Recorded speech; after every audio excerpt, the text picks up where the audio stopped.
मोअज़्ज़िज़ नाज़रीन, सैयद अतीकुल हसन का Sydney Australia से सलाम। आज 14 जून है यहाँ पर और बुध का दिन है। इस वक्त दोपहर के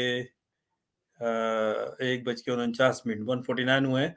मैं आपकी खिदमत में हाजिर हूँ। कल मैंने एक वीडियो वायरल होते हुए क्लिप देखा और मुझे देखकर एकदम ख्याल आया कि मैं इस पे ज़रूर बात करूँ, क्योंकि हो ये रहा है कि हर आदमी पाकिस्तान का मालिक बना हुआ है। हर वडेरा, हर कबायली लीडर, हर 420 सियासतदान अलग-अलग इलाकों में कहते हैं कि ये हमारा इलाका है, हमारा इलाका है। हकीकत ये है कि ये सब अंग्रेज़ों की पैदावार है और अंग्रेज़ों ने अपनी जो उनकी जो फर्माबरदारी के तोहफ़े के तौर पे इन लोगों को जागीरें दी हैं और असेंबलीज़ में लेकर आए और लीडर बनाया और आज तक उनकी औलादें जो है वो यही चल रही हैं। नबील कबूल का ये देखा तो मुझे बड़ी हैरानी हुई, हँसी भी आई कि कुछ मेरी जो मालूमात है तो मैं इस पे ज़रूर बताऊँ उन लोगों को जो कराची के शहरी हैं, बाशिंदे हैं। और ख़ास करके उसने हवाला ये दिया है कि जो महाजिर आए थे 47 में, तो इनके दादा हुज़ूर ने उनको ज़मीनें मुफ़्त दे दी और 70% 75% जो कराची है वो इनके दादा की ज़मीन थी। झूठ भी बोलो ऐसा कि उसके कुछ थोड़ा बहुत तो कुछ लगता हो आदमी को कि क्या आप कुछ बात कर रहे हैं ढंग की।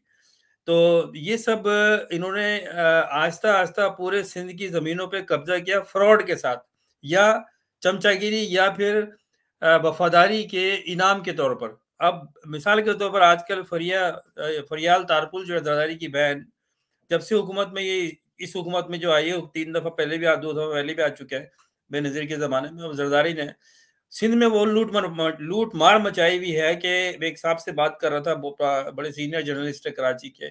उन्होंने कहा, अतीक साहब इन्होंने तो आधे से ज़्यादा सुपरहाईवे भेज दिया है और भेज रही है। धड़ाधड़ जो है ना वो बस रेट लगाओ और ले जाओ। पंजाब से और दूसरे सूबों से भी लोग आके ले रहे हैं और रियाज मलिक को देख लें आप, उसमें पार्टनरशिप है ज़रदारी की। और अब इनकी जो अगली नस्लें आएँगी हमारे बाद, अगली जो फ्यूचर की जनरेशन होंगी, तो इनके बच्चे भी ये कह रहे होंगे कि ये तो हमारे बाप-दादा की ज़मीनें थी। ये थोड़ी कहेंगे कि हमने किस तरह ली हैं। तो जिस तरह फ़रियाल तालपुर आज ज़मीनों पे कब्ज़ा कर रही है, उसने और अरबों रुपया बना चुकी है वो खामोशी के साथ। वो आगे पॉलिटिकल सीन पे नहीं आती। वो भाई ने बहन को लगाया हुआ है और वो पूरी ज़मीनें बेच रही है। उसमें जो चीफ मिनिस्टर है ये सिंध का, ये और वो शर्जील मेहमान और ये सारे इसके अंदर पार्टनर हैं और दबा के जनाब कमाइयाँ हो रही हैं, दबा के सिंध की भी कोई इलाका नहीं छोड़ा इन्होंने, सारा बेच-बाच के। और अब ये नबील गबूल साहब की पहले तो ये कहानी सुनिए और फिर मैं इस पे आपको बताता हूँ, आगे जवाब देता हूँ मैं इसको। ये सुनिए ज़रा क्या कह रहे हैं ये साहब। ये खुदादाद कॉलोनी पूरा, ये जब 1947 में महाजिर आए थे इंडिया से, जी जी, तो मेरे दादा ने इनको दिया था कि आप लोग आके यहाँ पर रहे। इसी तरीके से कराची इंटरनेशनल एयरपोर्ट, जो आज का जिना इंटरनेशनल एयरपोर्ट है, ये भी मेरे दादा का था। तो मेरे दादा से गवर्नमेंट ने लिया उस जमाने में 1930s में, 1928-30 में, तो बहुत ही कम कीमत के ऊपर डील किया। आज तक हमारे पैसे हमें नहीं मिले और गवर्नमेंट के पास इतने पैसे ही नहीं है कि वो हमें दे सके। तो उन्होंने कहा अगर हम आपको पैसे देंगे, हम IMF का किस्त कैसे भरेंगे, पैसे ही 70% कराची की जमीन मेरे दादा ने खरीद ली थी। और वो भी जो होता था, नीलामी होती थी कलेक्टर के, अंग्रेजों के, जिस पर फिर ब्रिटिश गवर्नमेंट ने बैन लगा दिया मेरे दादा पे कि आप मजीद जमीन नहीं खरीद सकते हो कराची के, क्योंकि हमारे यहाँ कराची का 1 एकड़ सिंध इंटीरियर का 500 एकड़ के बराबर है। तो वो फिर ब्रिटिश गवर्नमेंट ने बैन लगा दी कि इसी तरह अगर आपने खरीदना बंद नहीं किया तो आप पूरे कराची को खरीद लोगे।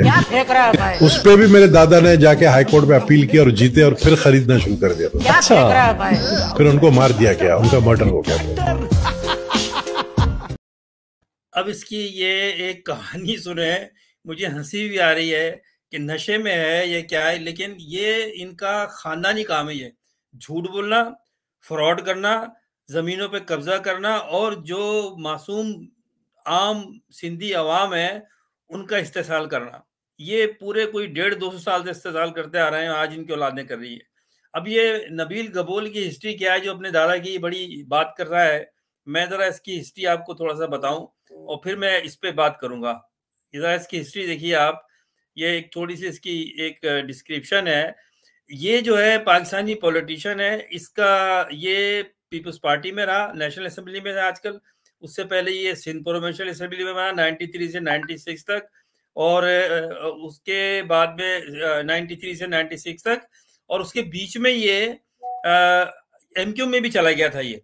अच्छा, इसका जो दादा जिसकी ये बात कर रहा है, अल्लाह बख्श गबोल, वो फर्स्ट डिप्टी स्पीकर और सिंध असेंबली का 2 दफा मेंबर रह चुका है, मेयर भी रह चुका है।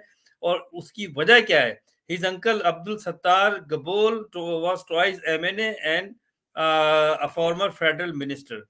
ये इनकी काबिलियत क्या थी जिसकी बिना पर ये बने? वो थी पाकिस्तान से पहले तो अंग्रेजों के जूते साफ करना, उनके घोड़ों की मालिशें करना, उनके कुत्तों को रेस पे लेके जाना, ये इनका धंधा था और पैसे कमाते थे। आज भी कमा रहे हैं, बदले नहीं है ये। मतलब इनका नस्लों दर नस्ल जो है, आजकल गबोल साहब जो है, इन्होंने देखा कि जब पीपल्स पार्टी, जब एमक्यूएम पावर में आई और इन्होंने देखा कि पावर में आ रही है एमक्यूएम, और उनका एक डंका बजा हुआ था मुशर्रफ साहब के जमाने में, तो इन साहब ने एमक्यूएम ज्वाइन कर ली और दबा के गालियां देते थे पीपल्स पार्टी को। ये हुआ और वो हुआ और फलाना हुआ और ढिमका हुआ और जरदारी के खिलाफ, और लियारी में जुल्म हो रहा है और यूं हो रहा है वो हो रहा है। ये आप लोगों को पता होगा, हमारी नई जनरेशन को भी पता होगा, पुरानी बात नहीं है, 20 साल पहले की बात है ये, 10-15-20 साल।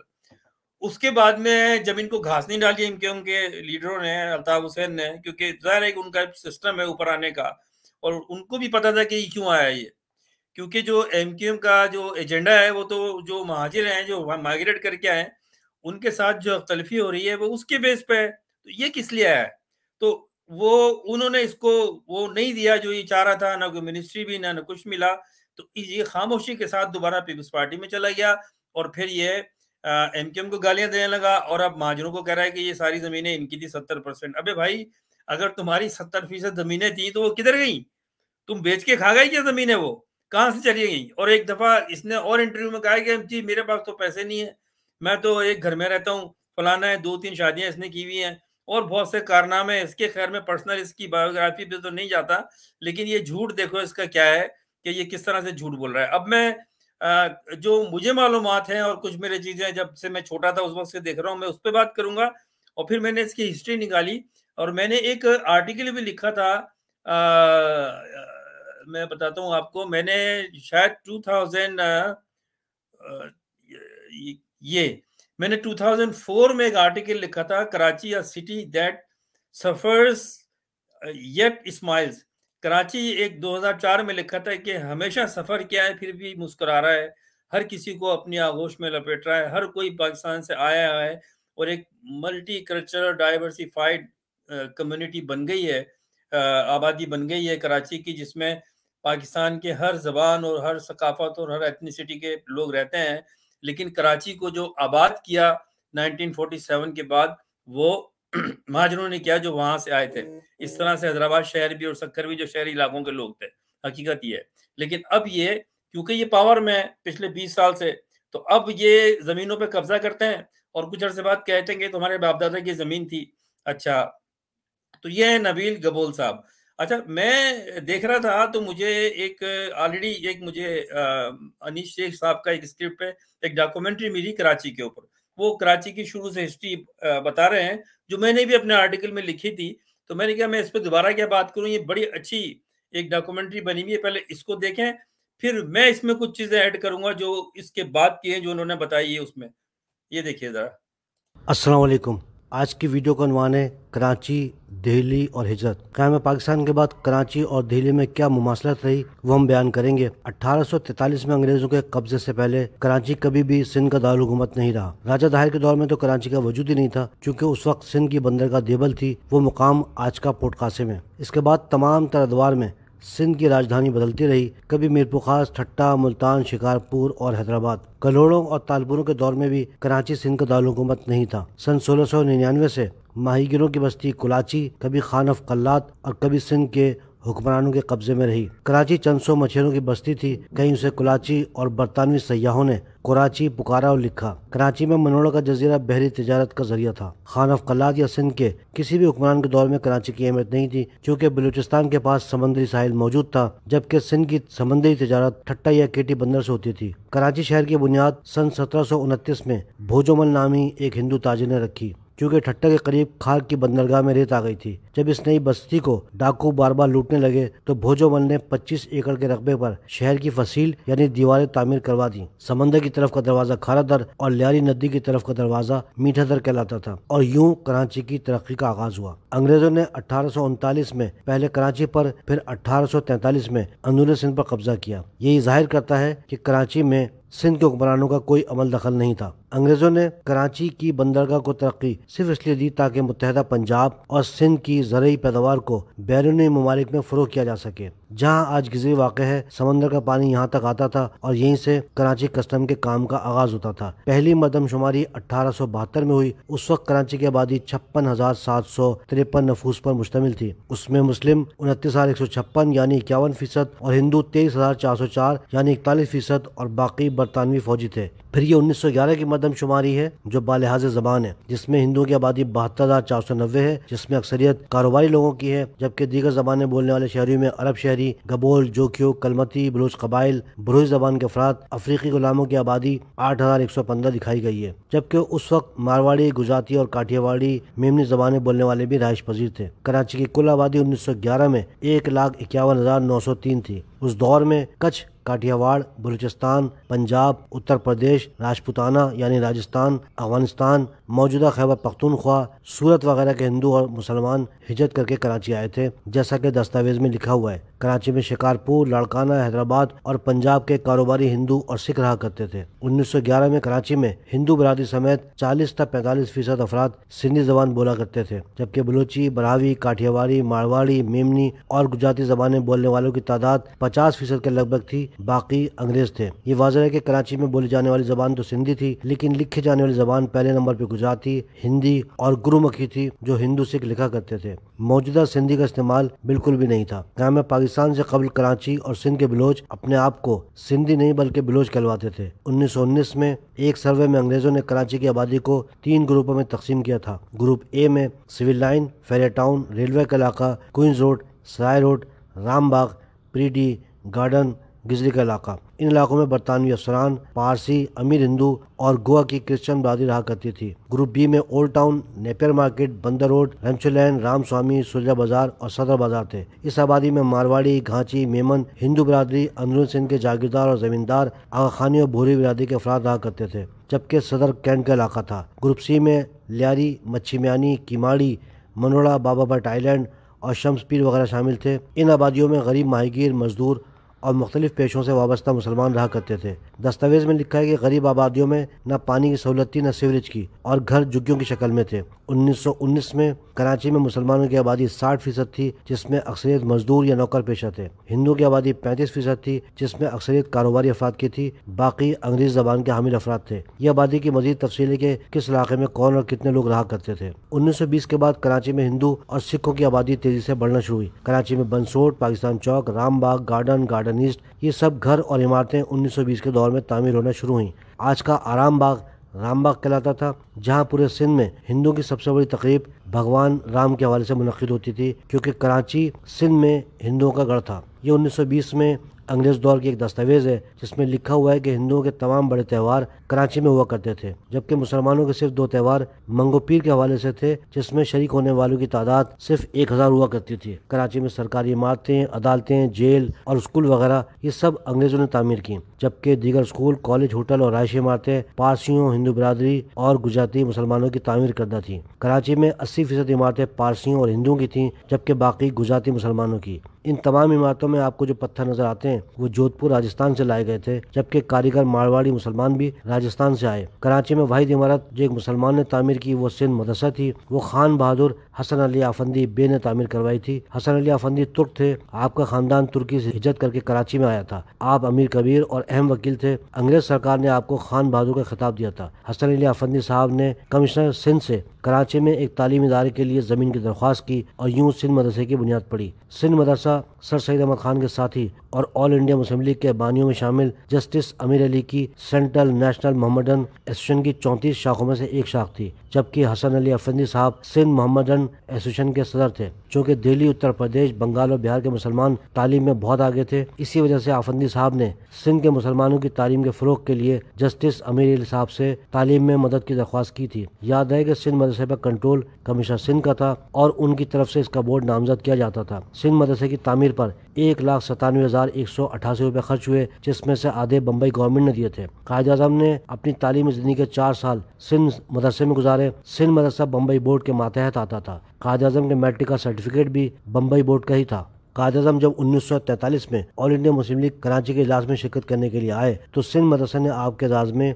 तकरीब मुनक्किद की। काबिल गौर बात यह है कि तालिब इल्म तुर्क लिबास में मलबूस हैं, जबकि सिंध मदरसे के तमाम असातिज़ा भी तुर्क या हिंदू लिबास में मलबूस हैं। हमने कराची की एक एक इमारत पर तहकीक की, मगर अफसोस कि कोई भी इमारत किसी सिंधी मुसलमान की तामीर की हुई नहीं मिली। कराची की इमारतों पर तहरीर आपको हिंदी या गुजराती में मिलेगी। इसकी वजह यह है कि क़याम पाकिस्तान से पहले कराची शहर पर असर रसूख अंग्रेज़ों, पारसियों, हिंदुओं और गुजराती मुसलमानों का था। कराची में मुस्लिम सिंधी जमींदार और जागीरदार रहते थे। उनकी आबाई रहाइश अंदरून सिंध में और एक घर कराची में होता था। उन अफराद की तादाद 1000 से ज़्यादा नहीं थी। आम सिंधी बाशिंदे शहर से बाहर लांडी, कुरंगी, डिगरोट, मलीर, लालूखेत, पाक कॉलोनी, पुराना गोलीमार, नाजमाबाद और अतराफ में छोटे छोटे गुटों में रहते थे और काश्तकारी किया करते थे। ये 1920 का नक्शा है, जिसमें आप अंदाज़ा लगा सकते हैं कि कराची की दूध क्या थी। ये इस मौजू की वीडियो का पहला हिस्सा था। दूसरे हिस्से में हम हिंदुस्तान से हिजरत और तो सुना आपने जनाब, इसमें पूरे डॉक्यूमेंट्री में जिन जिन के नाम लिए गए हैं जिन्होंने कराची की डेवलपमेंट में और कराची को आबाद किया, उसमें कोई गबोल फैमिली का नाम याद आया आपके जहन में? कोई जरदारी आया आपके जहन में? कोई भुट्टो आया आपके इसमें नाम डॉक्यूमेंट्री में या तारीख में? आप अगर ये मुकम्मल नहीं है आप कहते हैं तो आप खुद तारीख में देख लीजिए कि भुट्टो खान फैमिली, जरदारी फैमिली और गबोल फैमिली और ये शेख फैमिली और ये सारे जितने सिंध के आजकल जो माफिया जो गवर्नमेंट में तालपुर फैमिली, इनकी क्या कंट्रीब्यूशन है? ये इन्होंने ड्रामा किया हुआ है और ये कहते हैं जी सिंधी जबान अजरक। आपने ये पुराने जो लोग हैं जिन्होंने कराची को बसाया, उसमें किसी ने आपको अजरक पहने हुए देखा? आपने सिंध मदरसे की बात करते हैं बहुत, ये वो किसने बनाया था? आपने डॉक्यूमेंट्री में देख लिया, उसमें अमीर अली की काविशें थी, बुनियाद डाली थी सर सईद अहमद खान की और अफंदी खानदान की। जो अफंदी खानदान जो है, आज भी अफंदी तुर्क में होते हैं, तुर्क की जो है वो अफंदी है, वही ड्रेस वो पहनते थे, आप देख लीजिए उनका ड्रेस। तो ये कब्जा करते हैं, फिर कल्चर चेंज करने की कोशिश करते हैं। यही अब कराची में हो रहा है। कराची की डेमोग्राफिक जो है वो चेंज की जा रही है। सिंध के अंदरूनी इलाकों से लाला के लोगों को बसाया जा रहा है। लोगों की हिजरत करना किसी भी इलाके से, कराची के किसी भी, पाकिस्तान के किसी भी शहर से किसी इलाके में भी आगे बसना कोई जुर्म नहीं है। ये कानूनी तौर पे कानून इसकी इजाजत देता है। आप जहाँ चाहे जाएं। तो जो भी कराची में आ रहा है उस पर कोई इतराज नहीं होना चाहिए किसी को भी। जो पहले से आबाद है उनको भी होना चाहिए। लेकिन आप तारीख को क्यों मस कर रहे हैं? क्यों आप ये साबित करने की कोशिश कर रहे हैं कि सिंध तो, कराची तो सिंध का हिस्सा है? कराची तो सिंध का हिस्सा रहा ही नहीं, ना गोरों के जमाने में था। और जब सिंध का दारुल खिलाफा था तो 47 में फिर दोबारा वो सिंध जो कैपिटल था पाकिस्तान से पहले गोरों ने बनाया था, जो आपने देखा भी 18 समथिंग उसमें। जब पाकिस्तान बना तो कायदे आज़म ने सिंध, कराची को कैपिटल से हटा के कैपिटल सिंध का हैदराबाद बना दिया और कराची को पाकिस्तान का कैपिटल दारुल खिलाफा बना दिया। और वो फिर 67 तक अयूब खान ने प्लान किया और इस्लामाबाद में को नया सिटी डेवलप किया कैपिटल, और फिर कराची को मूव कर दिया कैपिटल को इस्लामाबाद, जिसके ऊपर बंगाली खुश नहीं थे, जिसके ऊपर मुजीबर रहमान खुश नहीं था, ख्वाजा नाजिमुद्दीन खुश नहीं थे। ये सब लोग खुश नहीं थे कि बड़ा सिटी है, आप क्यों इस्लामाबाद लेके जा रहे हैं? तो वो खैर बहरहाल क्योंकि मशरकी पाकिस्तान से ये जो इश्यूज थे उसमें एक ये भी इशू था, तो खैर फिर बांग्लादेश बन गया और 67 में ये हुआ, मुजीबुर रहमान ने अपनी डिमांड की हुई थी बहरहाल। तो ये सारी जो 420 और झूठ और इस तरह से ये कोशिश कर रहे हैं, हकीकत नहीं है ये। ना तो कल इनका कोई ये जो ठीक है पुरानी आबादी रहती थी, लेकिन मेजोरिटी में जो आबादी जिनके जो असल कराची के हैं वो ये कच्छी मेमन, गुजराती और मछेरे कारोबारी लोग, जो गुजरात और ये कराची से जिनका ताल्लुक था, ये लोग थे। जिन्ना साहब भी गुजराती थे और उनकी जो आबाई जमीनें थी वो ठट्टा में थी, उनके वालिद ठट्टा से ताल्लुक रखते थे वो। फिर वो कराची में आए और उनका कारोबार बॉम्बे में था, ज्यादा टाइम उन्होंने बॉम्बे में गुजारा और वहीं पर ही कायदे आजम मोहम्मद अली जिन्ना भी बड़े हुए। और सिंध मदरसतुल इस्लाम का एक ब्रांच थी बॉम्बे में, वहां उन्होंने तालीम हासिल करी। वो ज्यादा यहाँ अरसे यहाँ पढ़े नहीं और सिंध मदरसतुल इस्लाम में, लेकिन नाम तो जाहिर वही था। तो ये अब इस तरह को रंग देना, ये बातें करनी, तो ये अच्छी बात नहीं है। इस तरह से तारीख को मस्क नहीं करना चाहिए। अच्छा, अब उसके बाद क्या हुआ मैं बताता हूँ। अब आप जो इस डॉक्यूमेंट्री में नहीं है, इसके बाद की बात। उसके बाद देखें कि अगर कराची की बात करें, ये साफ फरमाते हैं गबोल साहब के 70% आबादी जो है कराची जो है वो इनके दादा का था। कौन सा 70%? आप किसी शहर का नाम बताएं। मिसाल के तौर पर मैं आपको कुछ नाम देता हूँ, मैं व्लॉग लंबा हो जाएगा वरना। आप लालू खेत को देख लें। लालू खेत की क्या हिस्ट्री है, जिसे हम कहते हैं लियाकताबाद। लियाकताबाद जो है वो किसने बनाया था? लियाकताबाद बनाया था पाकिस्तान के पहले वजीर आजम लियाकत अली खान ने। और लियाकत ये एक लालू खेत जो है वो लालू नाम का एक फार्मर था जिसके पास बागात थे इधर लालू खेत में, जो काफी अरसे तक, मैं छोटा था तो मुझे याद है, हमारे मेरी वाइफ को ताल्लुक वहीं से, तो हमारा उनसे पुराना ताल्लुक था हमारे मामू वगैरह का, तो हम जाते थे तो पीछे खेत वगैरह होते थे। तो मुझे याद नहीं है, लेकिन मेरे फादर, मेरी वालदा वगैरह बताती हैं, और जो मेरी वाइफ है उनको पता है। वो उनके आगे फिर आबादी शुरू हो गई, लेकिन वो खेत मौजूद थे, तो वो लालू। तो ये खाली एक ज़रई किस्म की ज़मीनें थी। वहाँ पर लियाकत अली खान ने महाजिरों को जो वहाँ से आ रहे थे, और वो लियाकत नेहरू पैक्ट के तहत आ रहे थे, तो बहुत से लोगों ने क्लेम अप्लाई किया और उनको ज़मीनें, वो मकानात मिल गए जो हिंदू छोड़ के हिंदुस्तान गए। लेकिन बहुत सौ ने क्लेम के लिए अप्लाई नहीं किया। मैं एक वाकया बताऊं जो मेरी वालदा मुझे बताती हैं, मेरे मामू भी बताते थे कि जब यहाँ पर आए तो ज़ाहिर है कि पता नहीं था कहाँ जाएँ, तो कुछ महाजिर कैंप में टेम्परेरी रुके हुए थे, कुछ लोगों ने खेमे लगा लिए। और कैंट स्टेशन के साथ एक गोल्फ ग्राउंड था, बहुत बड़ा गोल्फ ग्राउंड, वो खाली था, इस्तेमाल में नहीं आता था। तो उसमें बहुत सारे महाजिर जो है वहां आके उन्होंने खेमे डाल लिए। अनवर मकसूद ने भी एक दिन ये अपने प्रोग्राम में बताया कि जी हम आए थे अब हिंदुस्तान से, तो हम एक जगह थी गोल्फ ग्राउंड कैंट स्टेशन के बराबर में, वहां हम कुछ अरसे रहे। और मेरे जो मामू की फैमिली, मेरे नाना जो हैं और नानी और उनके खानदान वाले सारे वो गोल्फ ग्राउंड में आके रहे, और फिर वहां से आहिस्ता आहिस्ता इस्टेब्लिश हुए, तो फिर अलग अलग चले गए सब लोग। बहुत बड़ा खानदान है। अल्ताफ हुसैन के खानदान के कुछ लोग भी वहीं रहे और फिर मूव हो गए सारे, और जिनको हम जानते हैं, और बहुत सारे लोगों को मैं जानता हूँ। एक अदाकारा थी पाकिस्तान की बड़ी मशहूर, अभी भी शायद हैं, रिटायर हो गई हैं या हैं, दीबा। दीबा जो थी वो भी गोल्फ ग्राउंड में रहती थी, और मेरी वालदा की हम उम्र थी। मेरी वालदा बताती थी कि ये अदाकारा जो है हमारे वहाँ रहती थी, फिर ये चली गई थी और फिर इसका कोई कॉन्टेक्ट हुआ और फिल्मों में चली गई। बहुत सारे लोग उस गोल्फ ग्राउंड से निकले और फिर वो अलग अलग चले गए। फिर लियाकताबाद को जब आबाद किया, वहां से लोग आए, नई आबादी, क्योंकि सबको क्लेम नहीं मिलना था, तो जिनको नहीं मिला उनके लिए आबादियां बनाई गई। तो लियाकताबाद को फिर लियाकत अली खान ने बनाया। ये गबोल साहब के दादा ने नहीं बनाया था, ये लियाकत अली खान की थी। इसी के बाद इसी तरह से आप देख ले नाज़िमाबाद, जो उस वक्त दूसरा बड़ा जगह थी। नाज़िमाबाद और नॉर्थ नाज़िमाबाद की हिस्ट्री ये है कि ख्वाजा नाजिमुद्दीन जो पहले बंगाली वजीर आजम थे, उन्होंने नाज़िमाबाद को आबाद किया और उनके नाम पे फिर नाज़िमाबाद रखा गया, ख्वाजा नाजिमुद्दीन के नाम पर।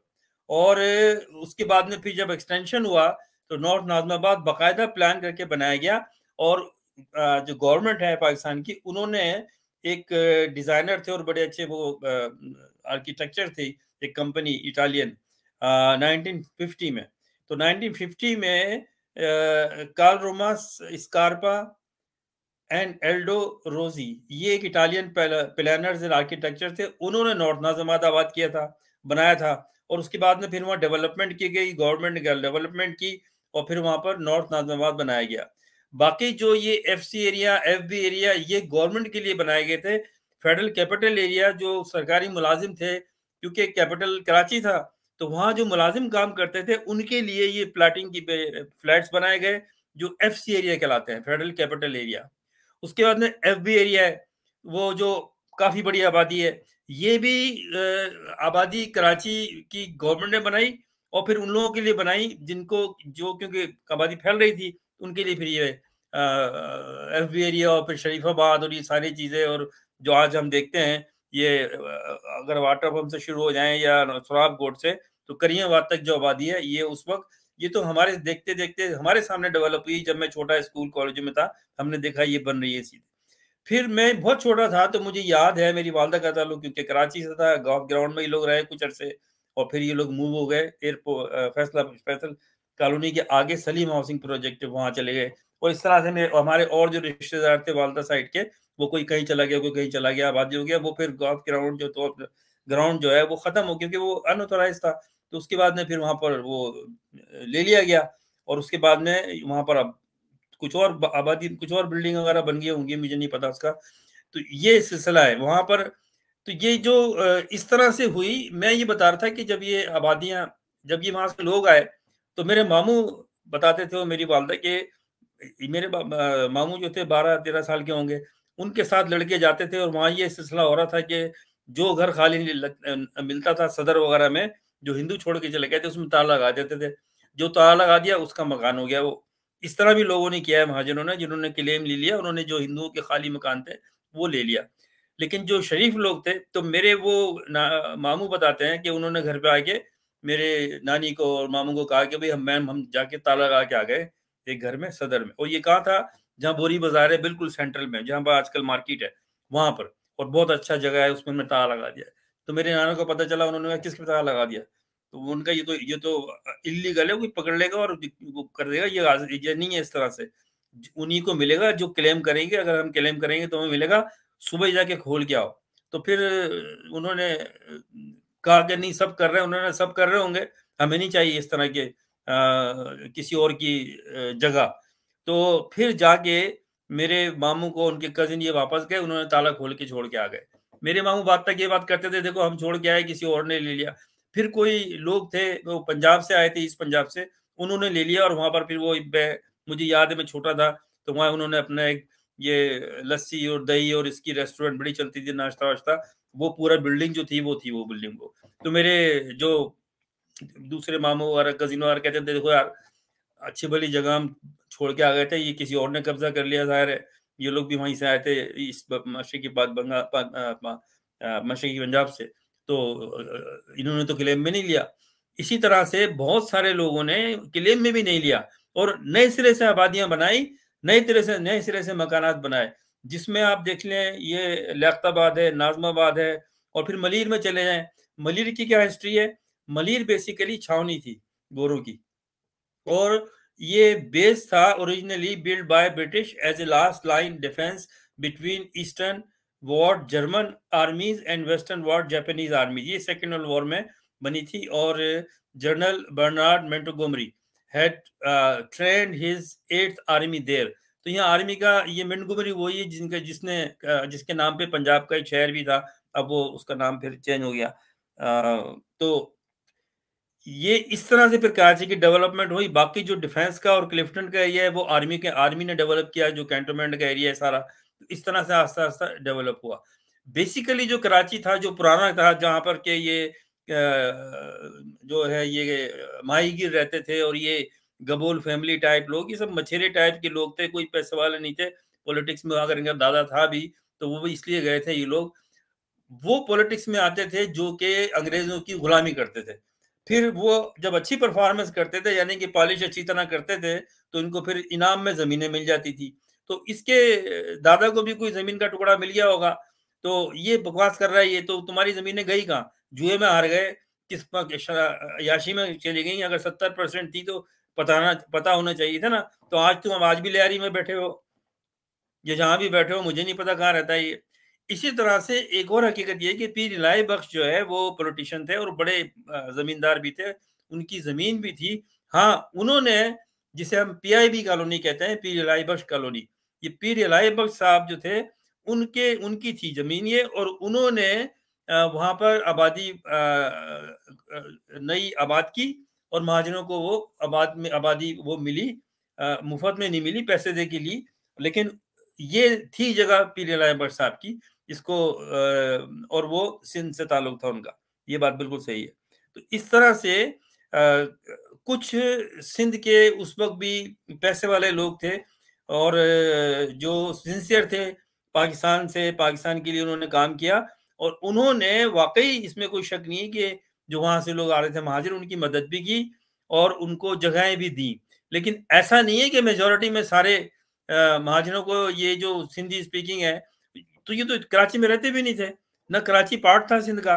सिंध का जो दारुल खिलाफा था, अयूब खान ने जब वो इस्लामाबाद बनाया तो वहां चला गया, लेकिन उससे पहले तो कायद-ए-आज़म ने कैपिटल बनाया, और कराची जो सिंध का कैपिटल था पाकिस्तान 47 तक, वो हैदराबाद शिफ्ट कर दिया था।